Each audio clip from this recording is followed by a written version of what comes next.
हा आहे तो तुम्हाला नेहमी काय सॉल्व्ह करायला सांगेल, रिअल वर्ल्ड प्रॉब्लेम सॉल्व्ह करायला सांगेल, बरोबर. जेणेकरून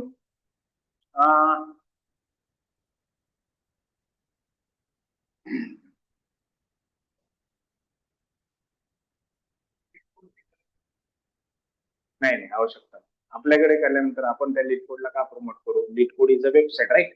आपण त्याला प्रमोट करूच नाही शकणार. आपण नाही करत त्याला प्रमोट. आपण काय करतो, आपण आपलं लीड कोडच आहे ना. हा आपण जो करतोय तो दॅट इज लीड कोड ना. It's our own definition. Questions readymade नाही आहेत, आपण बनवतोय आणि आपणच त्याचं सोल्युशन काढून घेतोय. ते लक्षात. लाईक दिस. कशाला चिंता करतोय तू, नको चिंता करू. ठीक आहे, चिंता नको करू. हा श्रीनिवास, श्रीनिवास यस. हा sir. Yes sir. Yes sir.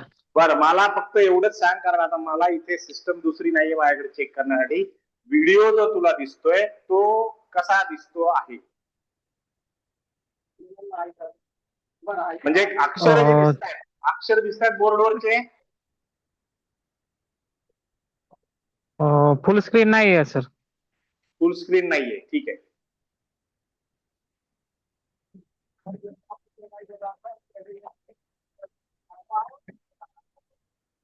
हा दिसतायत बोर्डवरचे अक्षर.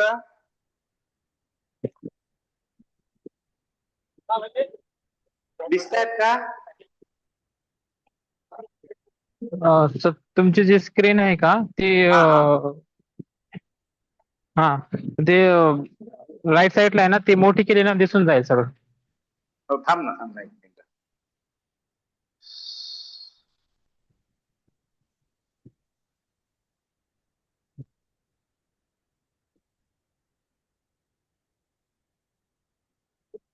सांग आता, दिसतंय?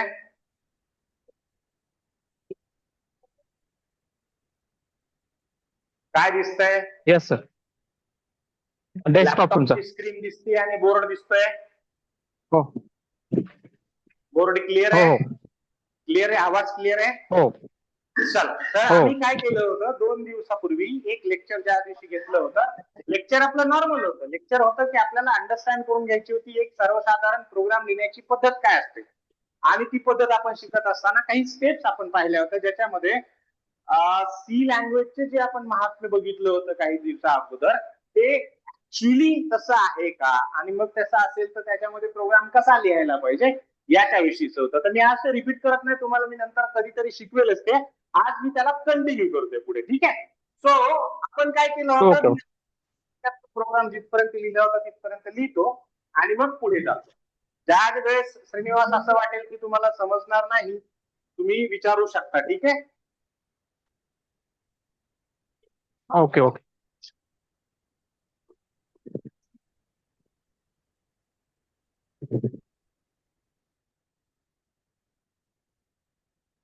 तो आपण हे होऊ द्या, म्हणून मी तुम्हाला इन्स्टॉलेशन शिकवतो. ठीक आहे. सो आम्ही काय केलं होतं, एक प्रोग्राम लिहायचा होता, ज्याच्यामध्ये लिहायचं होतं आपल्याला, प्रिंट करायचं होतं डिस्प्ले, स्टुडंट कॅम्पस नावाचं. स्टुडंट कॅम्पस आपलं एक नाव, इन्स्टिट्यूटचं किंवा लर्निंग सेंटरचं नाव प्रिंट करायचं, एवढा साधा प्रोग्राम आपल्याला लिहायचा होता, बरोबर. त्याच्यासाठी जे आपण स्टेप्स ठरवल्या, त्या फॉर्मॅट ठरवला होता, त्या फॉर्मॅट मध्ये पहिली स्टेप काय होती, open TCC compiler, turbo C++ open करायचं. ओपन हे कसं करायचं सांगितलं होतं मी तुम्हाला. ओपन इथं सर्च बार मध्ये जायचं, इथे टाकायचं टर्बो,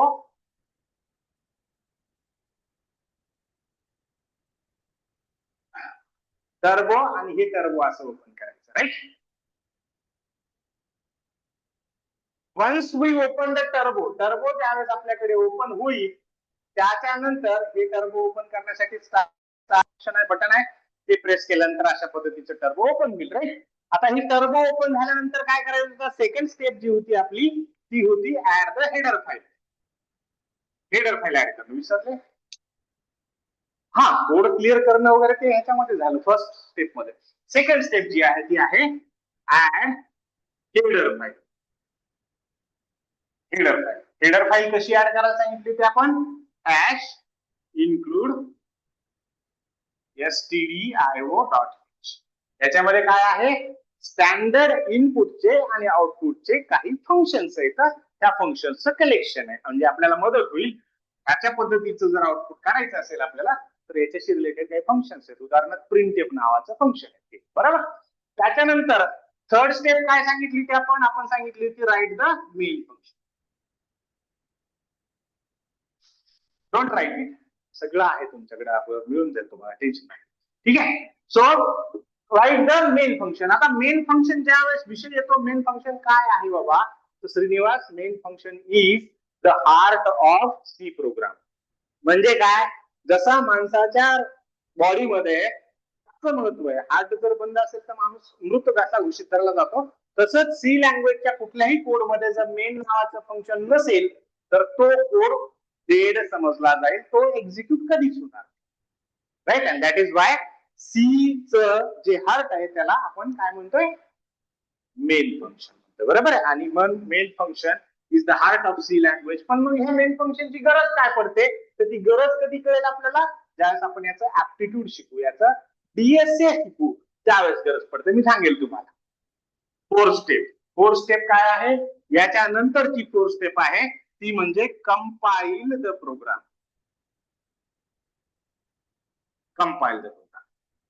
आता प्रोग्राम कंपाईल करणे म्हणजे काय, ते सुद्धा मी आता तुम्हाला 2 मिनिटात दाखवणारच आहे. आणि याच्या नंतरची जी स्टेप आहे ती आहे रन द. सिंपल 4-5 स्टेप मध्ये आपण काय केलं, एक प्रोग्राम कुठल्याही प्रोग्रामिंग लँग्वेज मध्ये कसा असतो हे शिकवणारी जी आपली मदर लँग्वेज आहे सी लँग्वेज, या सी लँग्वेजची प्रोसेस समजून घेण्याचा प्रयत्न केला, राईट. आता ही जी प्रोसेस दिली याच्यानुसार मी तुम्हाला इथे डेमॉन्स्ट्रेशन दाखवतो आणि मग एक एक गोष्ट एक्झिक्यूट करून एक एक गोष्ट समजावून सांगतो, ठीक आहे. तो सगळ्यात आधी आपण तो टर्बो सी ओपन केला, राईट. ओपन केलं, त्याच्यानंतर आपल्याला काय करायचंय, आपल्याला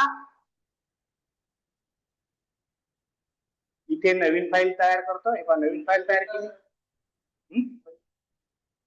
हो करू शकतो ना. आता ही नवीन फाईल तयार केली आहे. नवीन फाईल तयार झाल्यानंतर आपल्याला हा कोड सगळ्यात अगोदर रिमूव्ह करावा लागेल.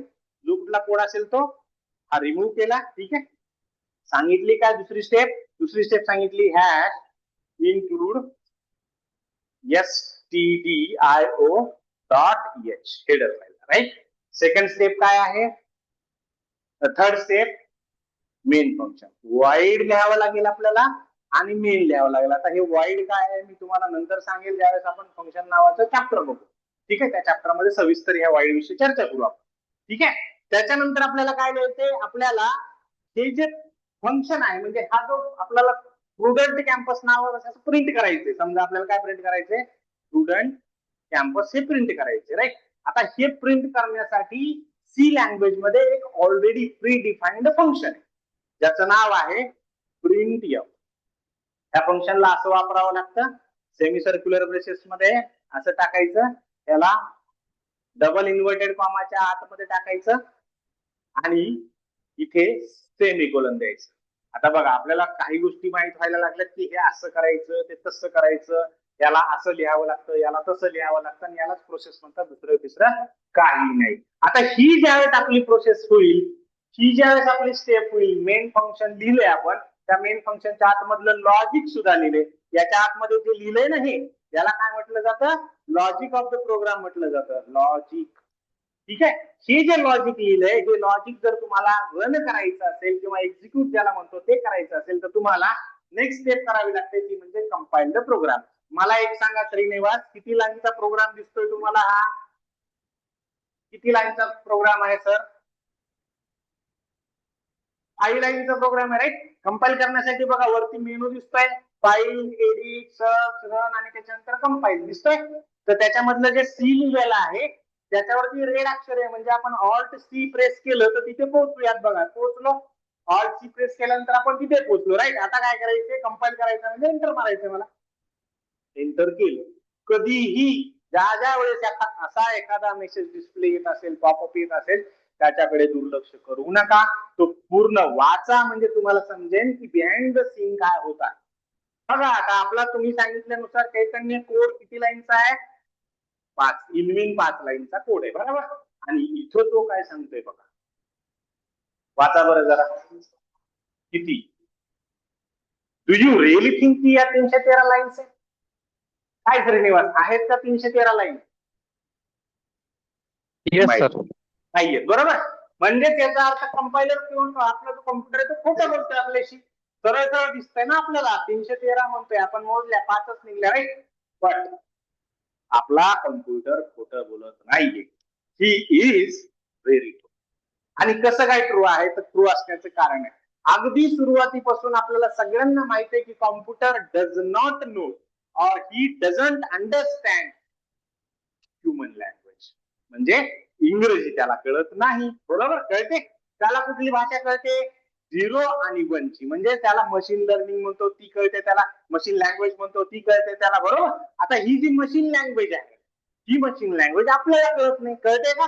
नाही. आणि इथं सी लँग्वेज सारख्या, पायथन असतील, जावा असतील, या सारख्या प्रोग्रामिंग लँग्वेजचं काम असतं. काय काम असतं?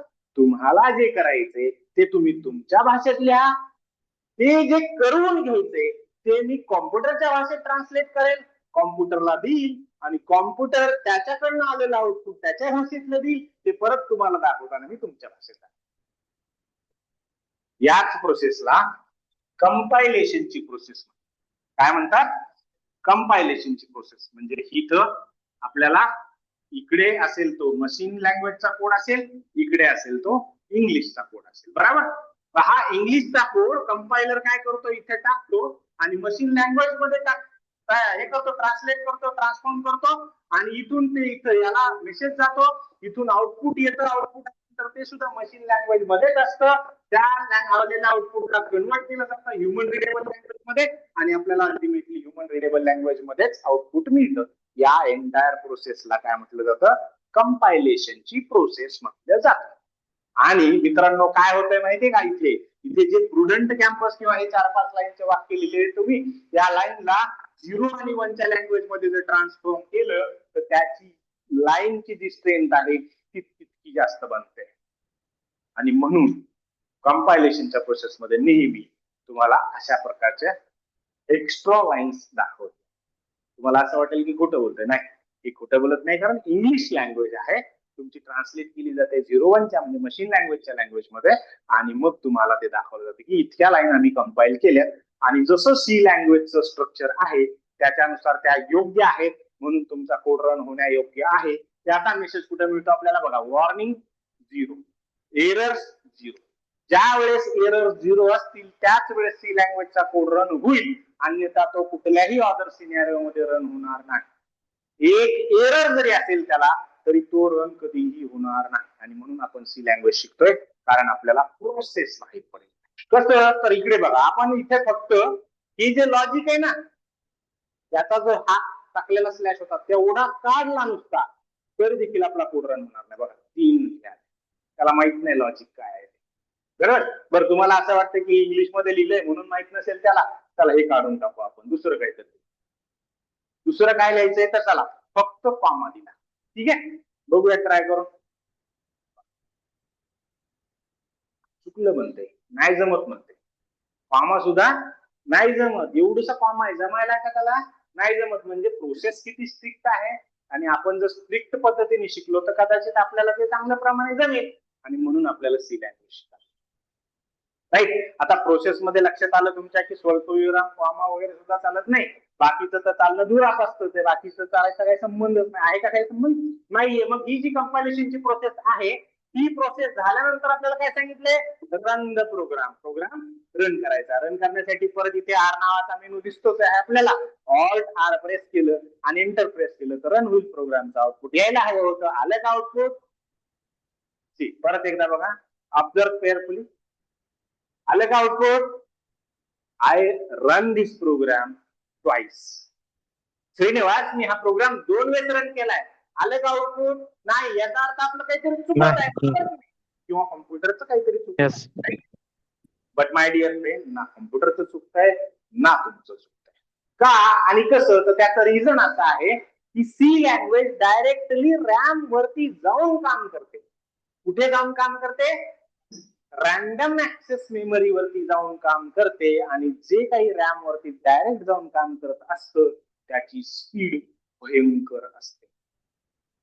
काय असते भयंकर. आणि म्हणून तुम्हाला इकडे जर ऑब्झर्व केलं तुम्ही एकदा तर तुम्हाला दिसेल काय होते. फ्रॅक्शन ऑफ सेकंड मध्ये तुमचं आउटपुट येतंय देखील आणि जातंय देखील.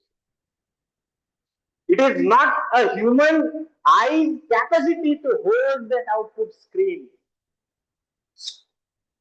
लक्षातही येत इतक्यात इमिजिएट होतं, इतकं ते फास्ट, इतकं तीव्रतेने होतंय. बरोबर. आणि म्हणूनच सी लँग्वेज फास्टेस्ट लँग्वेज आहे असं म्हटलं. आणि म्हणून सी यूज केली आहे जावा बनवायला आणि पायथन. ते लक्षात, it directly impacts on the RAM. No time will require to execute your program immediately. मग आता असंच चालत राहिलं तर आपल्याला आउटपुट दिसणारच नाही. मग काय करायचं, तर त्याच्यासाठी ना एक फंक्शन आहे गेट सीएच नावाचं. Get C H. आता गेट सीएच चा अर्थ काय, सीएच म्हणजे कॅरेक्टर समजूया, कॅरेक्टर घ्या, एखादं कॅरेक्टर घ्या असं त्याचं म्हणणं आहे. बरोबर.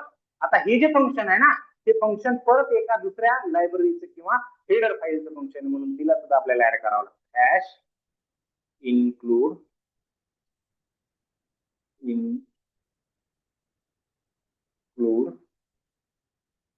conio.h. आता हे जे conio.h आहे याचा अर्थ असतो console input output header file. कन्सोलचा अर्थ काय तो देखील मी तुम्हाला आता सांगणारच आहे. ठीक आहे. चला आता काय केलं आपण, एक गेटसीएच नावाचं फंक्शन लिहिलंय. कशासाठी लिहिलंय, आलेलं आउटपुट आपल्याला दिसत नव्हतं, फार फास्ट जात होतं. मग आपल्याला काय करावं लागेल, त्याला थांबून ठेवावं लागेल ना. पण कुठवर थांबून ठेवायचं, काय लॅपटॉप शटडाऊन करेपर्यंत ठेवायचं का नाही, आपल्याला काय करावं लागेल, कुठलं तरी एखादं की प्रेस केलं की त्याच्यातून बाहेर पडावं असं काहीतरी करावं लागेल. आणि म्हणून सी लँग्वेजने काय केलं रे, अशा पद्धतीचं एक फंक्शन तयार करून तुम्हाला दिले की तुम्ही हे वापरा, जेणेकरून काय होईल तुम्हाला तुमचं आउटपुट पद्धतशीरपणे बघता येईल. बरोबर. म्हणून आपण ते वापरलं. आता रन करून बघूयात, परत कंपाईल करू, कंपाईल केला परत रन करू, आलं की नाही output. Student campus, student campus, student campus, student campus, student campus 4 वेळेस आलं. म्हणजे याचा अर्थ आता मी ज्यावेळेस रन केला प्रोग्राम त्यावेळेस माझी 4थी वेळ होती आणि याच्यापूर्वी मी 3 वेळेस रन केलेलं आहे. त्यावेळेस देखील आउटपुट आलं होतं पण मला दिसत नव्हतं, होतं की नाही. मग आता काय झालं, 4च्या 4 म्हणजे मागच्या सगळ्या प्रोग्रामचं आउटपुट मला मिळालं आता, राईट. प्लस एक जर लक्षात घेतलं तुम्ही तर हे स्क्रीन आता थांबलेली आहे, थांबली की नाही. बरोबर. आणि ही जी स्क्रीन आहे या स्क्रीनला कन्सोल असं म्हटलं. काय म्हटलं जातं, कन्सोल. कन्सोल सगळ्या लँग्वेज मध्ये, प्रत्येक प्रोग्रामिंग लँग्वेज मध्ये कन्सोल आहे तुमच्याकडे. पायथन मध्ये आहे, सगळ्या प्रोग्रामिंग लँग्वेज, जावा मध्ये असणारे, इव्हन विंडोजला सुद्धा कन्सोल असतं. सगळ्या गोष्टींना कन्सोल असणार आहे. कन्सोल म्हणजे दुसरं काय नाही, ज्या ठिकाणी प्रोग्रामचं आउटपुट येतं अशी स्क्रीन ती नेहमी ब्लॅकच असते. लिनक्स, युनिक्स सगळीकडे सेम असतात. ती नेहमी काय असते, ब्लॅकच असते. अशा ब्लॅक असलेल्या स्क्रीनला कन्सोल असं म्हटलं जातं. काय म्हटलं जातं, कन्सोल. आणि ह्या कन्सोलला, त्या कन्सोलच्या इनपुटच्या आणि आउटपुटच्या रिलेटेड जे फंक्शन्स आहेत त्याच्यापैकी हे गेट सीएच आहे. म्हणून आपल्याला conio.h ऍड करावी लागेल. Console input output header. ठीक आहे. सो इतकं सगळं केल्यानंतर आता तरी देखील आपला प्रोग्राम परफेक्ट नाहीये का, कारण आपलं मागचं पूर्वीचं आपल्याला आउटपुट यायला लागलं, जे की आपल्याला आवश्यक नाहीये. आपल्याला काय पाहिजे, फक्त करंटचं आउटपुट पाहिजे. मी जो रन करतोय प्रोग्राम त्यावेळेसचं आउटपुट पाहिजे. बरोबर की नाही. मग याच्यासाठी काय करायचं, तर याच्यासाठी सुद्धा सी प्रोग्रामने एक कन्सोल बेस्ड फंक्शनच दिलेलं आहे. त्या फंक्शनचं नाव आहे CLRSCR. सरळ सरळ दिसतंय, क्लिअर स्क्रीन. बरोबर. ते जिथं वापरलं असेल तिथं त्या लाईनला क्लिअर स्क्रीन होणार आहे. बरोबर. चला बघूयात. कंपाईल केला, रन केला, and this only current programs out execution. Right. Now question arises की हे सगळं फायले कसं होतंय, कसं. तर हे होण्यासाठी आपल्याला परत कोडवर जावं लागेल हे बघण्यासाठी की याचं नेमकं ऍप्टिट्यूड कसं आहे, काय केल्याने मागे असं प्रोग्राम मध्ये आउटपुट यायला लागले. ठीक आहे.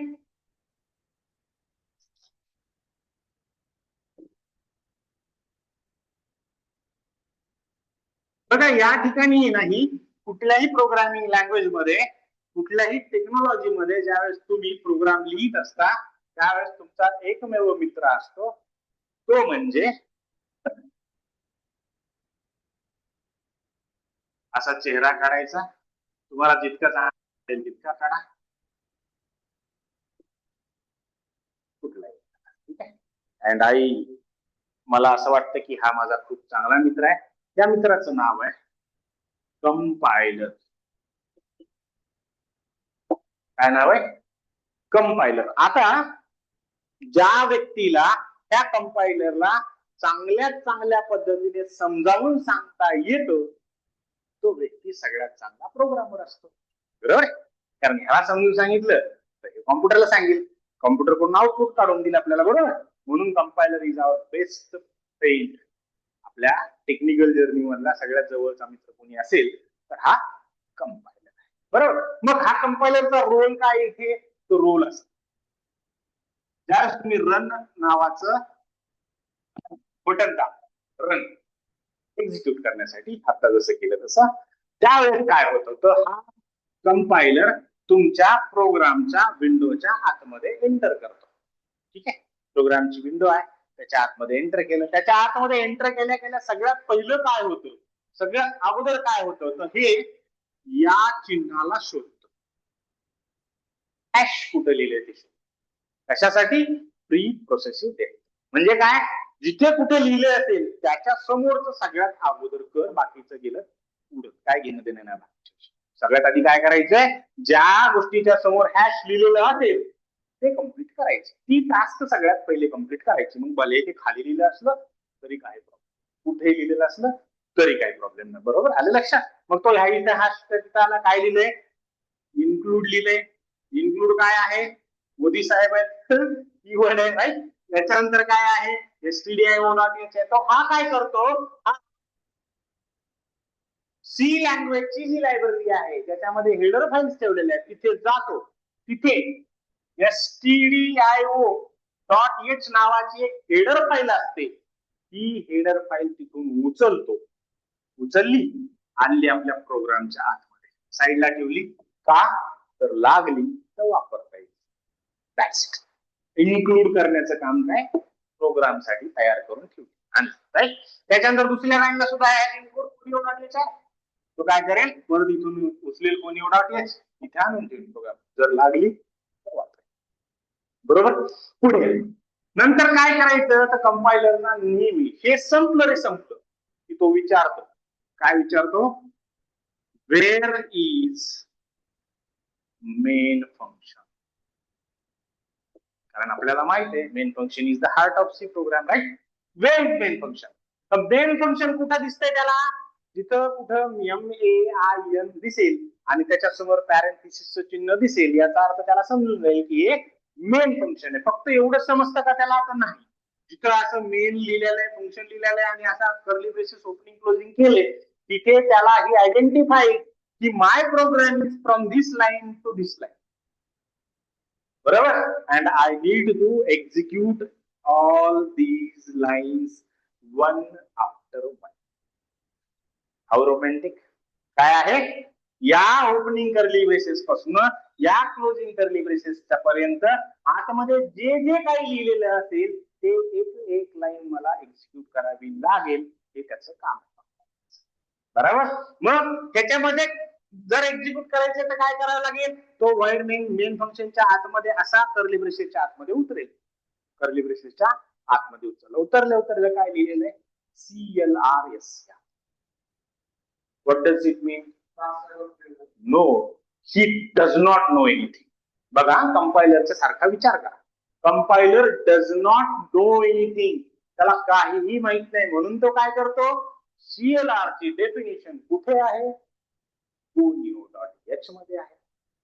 सांगितलंय ना त्याने, तो conio.h पॉकेट मध्ये ठेवलेली आहे जवळच, बरोबर. तिथे जातो, त्याच्यात ती फाईल वाचतो, त्या फाईल मध्ये लिहिलेलं असतं काय कर, आउटपुटच्या म्हणजे कन्सोल वरती जा, तिथे जर येडं वाकडं काही लिहिलेलं असेल तर ते जाऊन असं शॅम्पू घे, साबण घे, काय घ्यायचं ते घे, पण साफ करून ठेव कन्सोल, पण ते साफ करून ठेव, ना. ही लाईन संपली आहे पहिली. झालं त्याचं काम. दुसऱ्या लाईनवर आला, काय लिहिलंय? Print F. आणि परत फंक्शनचं चिन्ह दिसतं. It does not know anything. तो काय करतो? प्रिंट एफ कुठे लिहिलंय, कशाशी असोसिएट आहे? stdio.h स्टँडर्ड इनपुट आउटपुटशी, बरोबर. मग तो तिथे जातो, त्याच्यामध्ये वाचतो. त्याच्यात सांगितलंय की प्रिंटएफच्या पॅरेंथेसिसच्या आतमध्ये डबल इन्व्हर्टेड कॉमाच्या आत जे काही लिहिलेलं असेल ते उचल, असं डायरेक्ट उचल आणि डायरेक्ट लिहून कन्सोलवर टाक. काही माहित नाही त्याला, त्याला तेच माहितीये जे वाचन करणार आहे, बरोबर. काय करतो तो? कर्ली ब्रेसेसच्या आतमध्ये जे काही लिहिलेलं असेल, मग ते काहीही असो, उचलेल, बाहेर काढेल आणि कन्सोलच्या स्क्रीनवरती टाकलं. त्या लाईनचं काम संपलं. नेक्स्ट लाईनला काय लिहिलंय? Gate CH. गेट सीएच त्याला परत माहित नाही. परत तो काय करेल? conio.h मध्ये जाईल. conio.h मध्ये काय लिहिलं सांगितलंय त्याला की जोपर्यंत प्रोग्रामर किंवा युजर कुठली एखादी की प्रेस करत नाही कीबोर्डवरनं, तोपर्यंत आलेलं आउटपुट थांबवून ठेव, होल्ड करून ठेव. आणि म्हणून तो होल्ड करून ठेव.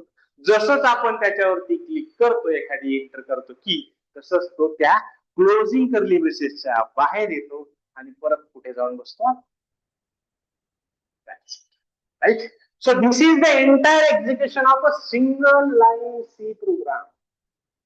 येते लक्षात? And this is nothing but your structure of program. This is algorithm.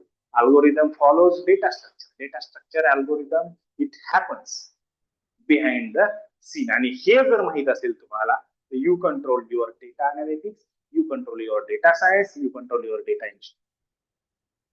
Right. आणि हेच आपल्याला थ्रूआउट द प्रोसेस शिकावं लागणार आहे. आपल्याला शिकावं लागणार आहे की हाऊ आर इट वर्क्स. त्यावेळेस जाऊन तुम्ही काय करू शकाल? बिग डेटा मध्ये किंवा हडूप मध्ये किंवा अजून कशामध्ये जाऊन नंपाय, पांडाज, मॅटप्लॉट किंवा पॉवर BI जाऊन काय करू शकाल? मोठ्या मोठ्या डेटाला हँडल करू शकाल. राईट. तुम्हाला हे समजलं? कसं वाटतंय? छान. तर याला आपण इथे टेक्निकल ऍप्टिट्यूड असं म्हणतो. ज्या वेळेस मला असं वाटतं की नाही आता या प्रोग्रामचं टेक्निकल ऍप्टिट्यूड तुम्हाला समजून सांगणं आवश्यक आहे, त्यावेळेस मी 100% सांगत असतो. आणि म्हणूनच मला माझ्या स्टुडंट्सला समजण्याची कॅपॅसिटी वाढते, अंडरस्टँडिंग वाढते. आलं लक्षात? So understanding depends on how program gets executed. हे जर तुम्हाला समजलेलं असेल तर तुम्हाला सगळ्या प्रोग्रामिंग लँग्वेज मधलं काहीही समजायला लागतं. बरं, आता हे का शिकलोय आपण? तुम्ही म्हणाल सर आपल्याला तर पायथन शिकायचं, जावा शिकायचं, हे शिकायचं, ते शिकायचं, हे का शिकलोय आपण? तर हे शिकलोच मुळात त्याच्यासाठी की जिथे जर जो लाईनचा कोड दिसतोय ना, सेम गोष्ट तुम्हाला पायथन मध्ये सुद्धा आहे. राईट. सेम गोष्ट पायथनचं बी इंटरप्रिटर तुम्हाला नेहमी विचारणार आहे, व्हेअर इज मेन फंक्शन. नेहमी तुम्हाला लायब्ररीज ऍड करावं लागणार, नेहमी ह्या सगळ्या गोष्टी कराव्याच लागणार. So the process is important. जेवण मग ते कुठं करायचंय त्याच्यावरती नाही, ते कसं करायचंय याच्यावरती डिपेंड. राईट. सो श्रीनिवास, आज इथेच थांबूया आपण. मला वाटतं तुम्हाला समजलं असेल.